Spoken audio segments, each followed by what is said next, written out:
And in Islam, what Islam has done, it attached itself to Christianity, to Judaism. For example, it says, yeah, we believe in the Torah and in the Gospel. We believe in Moses and Abraham and Noah. And so in my mind, I thought all of them are the same family. I didn't even know Jesus was a Jew or he was from Israel. Nothing. So when I began to see the cruelty of Islam and the injustice and evil that is in it, I completely realized that either there's no God, or if there's a God, it couldn't be this one. Ramin has a unique story. Ramin is ex-Muslim, grew up in Iran. I think I better ask you to tell us about yourself, and then we'll go into a discussion. Sure. So I was born and raised in Iran as a Shiite Muslim. Shiite Muslim? Shiite Muslim. And all my life I heard bad things about Israel and the Jews. And we were told that Islam is the best and the last, and Muhammad was the most perfect person ever. So we grew up in that environment. And growing up, did you study the Quran and the Hadith? Yes, but mostly culturally. Like we would go and read in Arabic, for example. We didn't understand the meaning. They told us if you read in Arabic, you get more points to go to heaven. So we read the Quran and the Hadith, and we prayed in Arabic, which we don't understand, but we just memorize and we repeat. And so I was trying to be a good Muslim. I loved God as a boy, and they told me Allah is the God.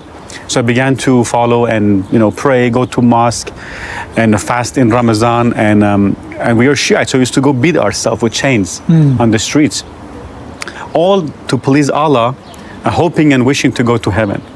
And so when I was 16 years old, something happened to me that it changed my life. In fact, before that, I saw so many bad things on the streets. I saw people being executed publicly, hanging from a crane. I saw people being tortured, beaten. And they told us these are infidels, these are the enemies of Allah, these are Zionists or the spies for Israel, all these things. And so when I was 16 years old, I was arrested and tortured by the regime in Iran. Why? I was going to a wedding and I was in the car of some relatives. They gave me a ride. My family was already there at the wedding, and they had some alcohol. And based on Islamic law, you can't even have or possess or make or buy or sell or drink alcohol. And they had some, not really drunk, but probably a little. And my only crime was I was in the car. And there's the Islamic checkpoint. They pulled the car over and they began to smell the alcohol. And they asked us to come out. They put us in a bus. And the bus got filled so fast because they arrested so many people for different reasons. And they took us to a confinement, to a jail, and then they took all our clothes off, bare naked. And they start pouring cold water on us and whipping us with this big, thick electric cable. And then they had us face the wall, sit up, sit down. Then they took us threw us into a room, a small room, and we were choking, no food. One boy. And all that because you were sitting in a car. Sitting in the car. That somebody had alcohol in it. Exactly. Wow, unbelievable. And it's not like in America or in Europe that they test your breath or if you're a driver or if they don't care who did it, who didn't. You are a part of the crowd, you go to jail. And I was 16. I didn't drink alcohol. I didn't do anything wrong. And I saw the cruelty of these people. I saw how these Islamists, they were beating people, torturing people. We had only one boiled egg in the morning, one boiled egg at night, one bottle of water forever to drink. Restroom one time in the morning, one time at night, 60 seconds. So I saw the cruelty. I said, is this Islamic justice? Is this Islamic law? And so I became the victim. And then we went to court and with shackles on our hands and our feet, we paid a fine and they released us. But that was the beginning of when I began to question Islam. I began to say, what kind of religion is this? What kind of justice is this? And my mother said, no, Islam is good. These people make it look bad. I said, okay. Then I began to do my own research. I began to read with translation to see whether what Muhammad said and what this regime does is contrary and opposite. And I began to read the Quran, the Hadith, and I saw, wow, so much evil in the Quran. Muhammad killed people. I saw Muhammad beheaded people, cut people's hand off. It says not to be friends with Jews and Christians, Surah 551. Muhammad says, don't take Jews and Christians for your friends. In Surah 9:29, Muhammad said, kill those who don't believe in Allah, His messenger, and in the religion of truth, which is supposedly Islam, and they don't believe in what Allah and His messenger made unlawful. Kill them unless they pay jizya, blood money. In Surah 9:28, he cursed the Jews and Christians. In Surah Muhammad verse 4, it says, behead the infidels wherever you find them. So when I saw these things, I saw, wow, this could not be from God. So I lost my faith in Islam completely. But at the same time, I was asking and questioning, so where I come from? Who made this world? If there's no God, then who made the world? If there's a God, then who is He? And in Islam, what Islam has done, it attached itself to Christianity, to Judaism. You know, for example, it says, yeah, we believe in the Torah and in the Gospel. We believe in Moses and Abraham and Noah. And so in my mind, I thought all of them are the same family. I didn't even know Jesus was a Jew or he was from Israel.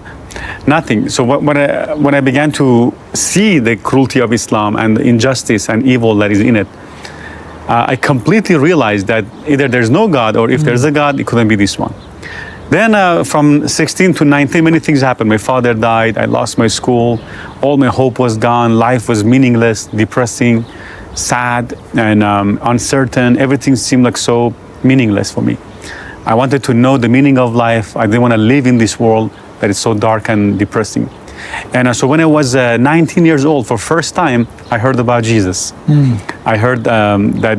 Who told you? So first time I heard through a radio, and on this radio I heard about that... Iranian radio? Yeah, it was broadcasting from outside. I don't know which radio was it. I heard a testimony, actually. It wasn't the gospel. I heard a testimony of a guy who was going to kill himself, and then he heard this music as he was going to take his life. He followed the music, he went to a church, and there he became a Christian. His life changed. That's all I heard. But I didn't make much of it. And then a few weeks later, I heard through satellite, broadcasting into Iran from outside, that Jesus is the Lord, and He died for me, and He rose from the dead. And I said, no, that's too good to be true. You know, how could God have a son? I could, you know, all these, He rose from the dead. And I said, no. Second time I heard again. The third time I heard, I said, okay, Jesus, if this is true, I ask you to show me. I ask you to come into my life. If it's real, be my Lord, be my Savior. And I prayed this prayer. I said, if it's real, I want to see. Show me something. I want to see. And the moment I say that, a heat went through my hand, through my left hand. The heat went through my hand, went through all my body. I began to shake and tremble. I began to cry. And I felt this love and this peace and this joy I'd never experienced before. I felt a burden was lifted off my shoulder. I began to feel love for people, for anybody who had hurt me. I began to forgive them. I began to feel forgiveness and love and joy. I mean, it was a instant transformation. It wasn't a process. Beautiful. I was just full of joy. I was jumping up and down. And then I went to my mom's house. And my mother was sick for many years. She had a chronic disease. And so I knew, I had, you know, for years I prayed to Allah. We used to go to mosque and beat ourselves. We go to the shrines of these imams and begging and praying and throwing money. Nothing happened. But the first time I said, Jesus, He showed up. I felt His power. So this time I knew whatever I asked, He will answer me. My mom saw me. She said, what happened to you? Your face is shiny. I put my hands on my mother and I prayed for my mother. And my mother got healed. So my mother became my first convert. And then my sisters and my brothers. And in Iran, there's an underground movement, millions of people becoming believers. Let's talk about it. Yes. Let's talk about it. You say, we hear stories that millions of people, is it really true? Yes. Millions of people are coming to know. Yes, millions of people coming to Messiah, and they say there's 8 million believers. 8 million believers. Iran is 85 million, and they say... So that's 10% of the population? 10%, exactly. It's unbelievable. So people are coming to the Lord. And they're all in all underground churches? Underground churches, all home churches, because it's illegal. In Iran, you can't become a believer. It's against Now tell us, what brought you here?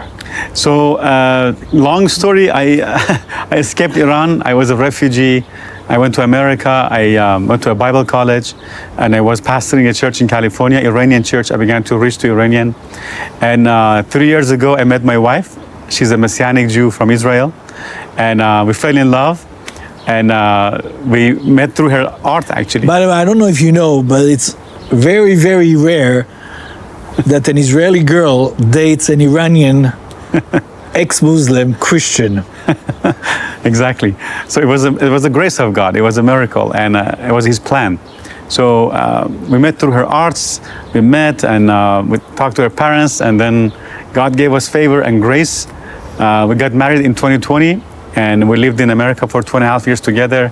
And then we felt to come to Israel. We have a love and a passion for Israel, for the Jewish people. And we came here. We came here to Israel. So it's the grace of God. You know, a suicidal, depressed boy in Iran, now to be in Israel here, sitting with you. I think a common point between Judaism and Islam towards Jesus, towards Yeshua, is his deity. Yes. It's a very, very hard thing That's right. to try to explain both to the Jews and to the Muslim a triune God, the Trinity, God revealing himself in flesh. How do you do it? That's right. So it's very difficult. It has to really be a revelation from a spirit. But, if you can get them to the door, God will do the rest. God will basically reveal himself to them. When I became a believer, I didn't know anything about Trinity. I didn't know anything about the Bible. I didn't know anything about... So you met Yeshua before you read about it. Exactly, before I had a Bible. So I felt his power, because I felt if he answers me when I asked him to show me, then he's the truth. He's real. And he did. And also Was it a shock for you that he was the Son of God? yes, it was shocking to me that this was hidden from me for all these years, that the gospel was illegal and the Bible is illegal, and it was hidden from us. And then when I began to read the New Testament for first time, I saw that everything in the New Testament, everything Jesus said is the message of love, forgiveness, the victory of life over death, the victory of love over hatred. And I saw that he's the Savior, the Redeemer. Everywhere he goes, he's a hero. There's no bread, he provides. There's no, there's water, he walks on it. I mean, he's like the way, but in the most humble way. And I saw the humility and the love of Jesus. You look at the Quran, Muhammad, he claimed to be a prophet when he was 40 years old. And he died when he was 63. So in 23 years of him claiming to be a prophet, his entire life is summed up in sexual perversion, in violence, and war. So, we already have those kind of people in the world. So a person who claims to be a prophet should be completely different. So you see, look at Jesus. He never touched a sword. He never killed anyone. He never touched a woman in an improper way. He never started a war. And all his message was love. And he only taught for 3.5 years. And it changed the world. So you see the message. And I have heard and experienced that many Muslims come to Jesus through Matthew chapter 5. When they read the Beatitudes and they read that Jesus is teaching, love your enemies, and pray for those who hate you and spitefully use you. And when they see that, in contrast to what they have heard, the jihad, and let's kill the Jews and kill the Christians and the Americans, when they see the contrast, it really touches their heart. But the best way is to educate ourselves about Islam, to understand where the misconception, the lies come from. The Muslims have heard that Bible has been changed. It's a lie. You have to refute that. The Muslims have heard that Christians have perverted the gospel, and you have to refute that, explain to them, and explain how it could not be changed, how the Bible was given in different portions and different times. It's impossible to change it. So we have to refute those lies that they have believed, at the same time in a loving way. We hate Islam, but we love Muslims. Amen. We don't hate them. We don't hate Muslims. And these days, because of the war, a lot of Muslims are messaging me, attacking me because I'm in Israel. And I'm responding to them in love. I'm telling them that no, Israel is not the bad person. Israel is not the bad side. I say Israel is a free country. I'm here. They don't bother me. There's a lot, 2.5 million Arab Muslims here. Israel doesn't bother them. They have a good life. They have freedom. They can vote. They can be in elections. So there's so much propaganda that I've heard. If you're a Muslim and you're watching this program, I encourage you to ask the question, what kind of person Muhammad was? What did he do? And what was the fruit of his life? And read the Bible, read the New Testament, read the Injil, and see for yourself the difference. And ask God himself, genuinely, from your heart, Ask God to show you, just as I did. I didn't become a Christian because somebody told me, or I went to this place and I was influenced by them, or I just wanted to know from Himself. And He showed to me. Because of His mercy and grace, He revealed Himself to me. He showed me. And I know that He is the real and the true and only Savior. So ask in your private time, in your room, ask Jesus that if He is the Son of God, ask Him to show you. Say, I want to know, help me to understand, and He will do it. Ramin, thank you very much to coming to our studio. And to you, our friends, pray for the peace of Jerusalem, pray for the Jews and the Muslim.